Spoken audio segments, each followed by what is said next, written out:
After replacing the CR2025 battery in your Nissan Altima key fob, it may lose connection to your car.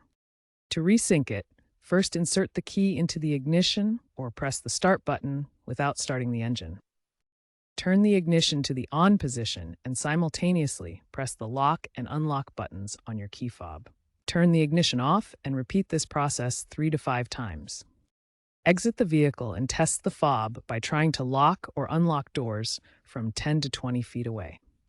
If it doesn't work, repeat the process or consult a Nissan dealer for reprogramming. For Altimas with intelligent keys, press the brake pedal and the fob start button simultaneously inside the vehicle. If the standard Resync doesn't work, ensure you're using a fresh battery and that there isn't signal interference from nearby devices. In urban areas, signal jamming can occur, so try a different location.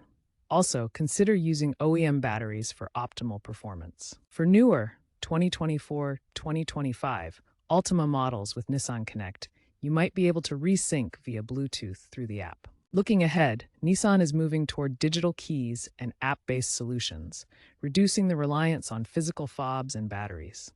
Keep an eye out for over-the-air updates that may automatically resync your fob. If problems persist, it could indicate a faulty BCM body control module, requiring professional diagnosis and reprogramming.